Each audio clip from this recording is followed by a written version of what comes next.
Here today, we're going to make some announcements about major investments in infrastructure for our state using some COVID relief funding that was actually appropriated by Congress this past December. But before I do that, I want to take a moment just to speak directly to the state, but primarily to the families of the 5 individuals who died and the families of those 8 individuals who are still missing in the Secor tragedy.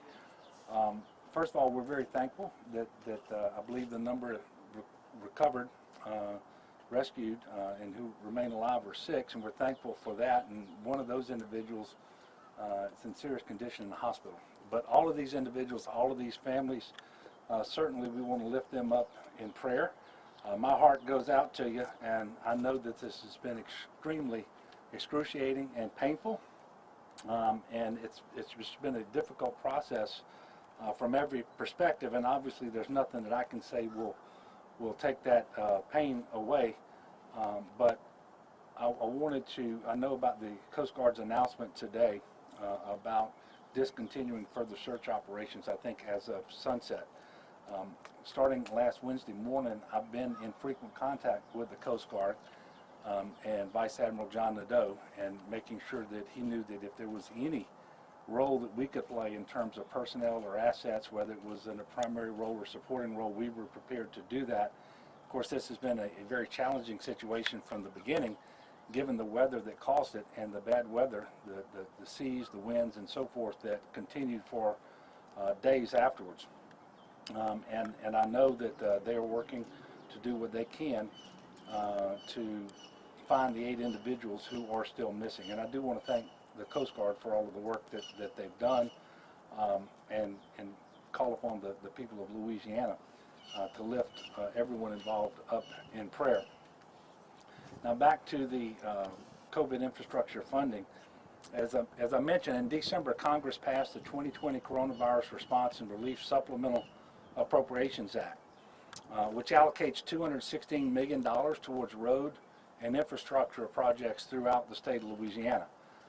This funding is going to greatly benefit Louisiana's transportation system and help push forward some much needed repairs, improvements, projects that have been on the books for a while. These funds will allow DOTD to enhance our existing roadways as well as create new infrastructure in order to better meet the needs of our state and make sure that our economy very quickly moves forward and gets back to thriving. But we also want thriving communities and families and motorists. That's what this is all about. Since January of 2016, my administration has invested more than $3.9 billion in infrastructure projects throughout the state, more than 1,600 projects benefiting more than 5,000 miles of roadway.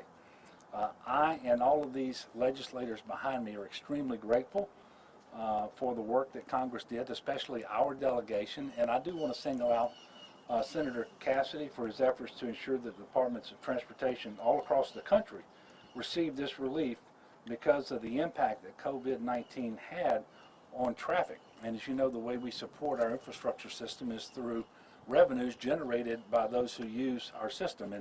And when that use dropped, so did the funding. And that's what this is designed to make up for. And as part of that COVID relief bill approved in December, Congress passed a $1.4 trillion relief package that includes $10 billion to be allocated by formula among all state departments of transportation. And we're going to continue in Louisiana to make transportation a priority and ensure that our motorists have the infrastructure they need to access goods and services and their traveling needs, and to do that safely. To that extent, I'm also sharing that I'm continuing my commitment to use surplus dollars in a way that makes a lot of sense too. And so one of those things that we're going to be proposing is that $35 million from last year's surplus go towards our match obligations so that we can secure all of the federal transportation trust funds that we're entitled to. This is something we've done for several years now, and certainly we're going to continue that. And any other infrastructure projects, whether it's for highways, CPRA, state buildings, and so forth, from surplus, those are going to be one-time projects because surplus, by definition, one-time money. And for those of you keeping score, yes, we're obviously going to put into the unfunded accrued liability and into the budget stabilization funds those portions of the surplus that are required to go there. I'm going to ask Dr. Wilson now to come up and tell you more specifically about the specific projects that are going to be funded through the coronavirus relief funds that were appropriated in December.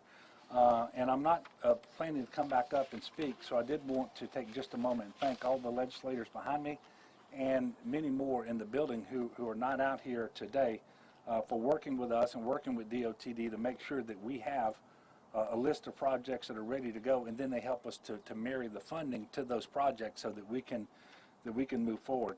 And it's really important when Congress has money for transportation that we have those projects developed and that they're ready to go, because they always want to see those projects get started just as soon as possible. And that's why Sean is going to make the announcements about these specific projects. Sean? Thank you, Governor. I will tell you that we're excited to receive these funds, as other DOTs around the country have also prioritized these projects. We've referred back to our Highway Priority Program and a number of projects that are going to set us up in the future to use additional resources to deliver these projects. Louisiana's share of the funding that Congress has allocated comes to about $216 million, intended to replace funds that were lost as a result of a reduction in traffic due to the coronavirus. And it was done so based on a national formula where we get resources on an annual basis. Of that dollar amount, $123 million will be allotted for what we're calling major projects, major investments within that time frame. They include adding $30 million to the public subsidy that Governor Edwards has already allocated for the Calcasieu River Bridge. He put up $85 million in capital outlay a couple of years ago, and that's a part of our P3 procurement. We also have a portion of widening on I-20 in Ouachita Parish that we're going to use some of these funds for. And then in working with members of the delegation out of Acadiana, we're allocating money to the I-49 connector project in Lafayette that is expected to soon complete its environmental process, and that'll be the first portion of funds dedicated to move directly into construction. And then we're also going to do an I-20 overlay from Monkhouse Drive to Greenwood Road, and an I-20, I-49 interchange in Caddo Parish. Another major investment will be using some of the funds to relocate utilities along 190 in St. Landry Parish. That is a major rehabilitation of a U.S. highway where utilities sit actually in the roadbed itself. Of the balance of the funds, we're going to allocate $36 million to 17 preservation projects from the Transportation Highway Priority Program, and those will be spread out across a number of parishes. $25 million will be allocated to the Department of Transportation districts. They're going to do two different things with them. In some cases, in all cases rather, they're going to be asked to address a congestion issue within their districts, as well as replace aged equipment needed for maintaining highways. Those are going to be everything from sweepers to equipment to clean culverts and other things that will help us deal with additional water and flooding situations. Specifically directed in the legislation is $11 million to go towards electric vehicle charging stations. It's a national initiative of President Biden and Secretary Buttigieg to prepare us for the onslaught of electric vehicles, and developing charging stations for fleets is a major portion of that. Then there's money allocated to communities that have greater than 200,000 people, and we have 4 in Louisiana. And these are going to be what we call MPO dollars, where $19.9 million will be distributed based on a formula to New Orleans, Baton Rouge, Lafayette, and Shreveport for those MPOs to allocate to projects in their areas.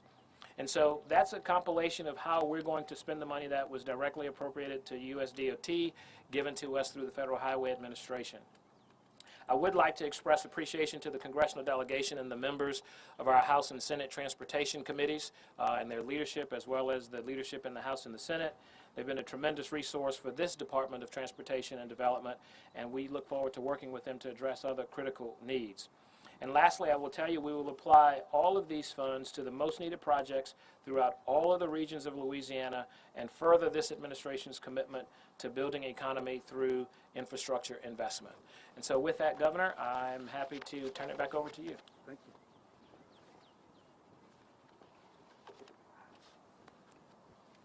Thank you, Dr. Wilson. I appreciate the work that you do and all of the folks at DOTD. We've got time for a couple of questions, perhaps, and then we'll get back to work inside the building, if you have any. All right. I've got a Okay. different topic. Governor, do you support the Speaker's centralized sales tax bill? I do. Yes. Do you support the 4 bills that have been proposed that would restrict transgender people? Yeah, you know, that's going to be a long answer, but the simple matter is I do not. We don't have a problem in Louisiana today in the sense that we have individuals out there who are trans females trying to participate in sports. Secondly, we know that there will be an adverse impact to the state with respect to the NCAA and other things. But first and foremost, I am really concerned about emotionally fragile people. And the idea that the weight of the state would be put behind something that to me is unnecessary and discriminatory and very hurtful for those individuals when there's not a compelling reason to do it. And so I'm hopeful that that the legislature will not see fit to advance those bills. Any opinions on the bill to increase the number of Supreme Court justices? No, I don't. In fact, I haven't even read those bills yet. Look, I want to thank you all for coming out. I think our next press availability is going to be on Thursday of this week, and then on Wednesday we'll have the radio talk show. Thank you all so much.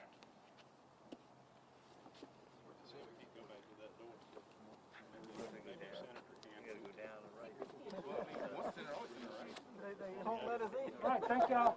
I hope there was something in there for y'all.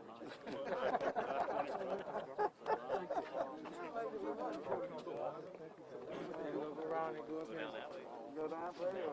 All right. One side of it.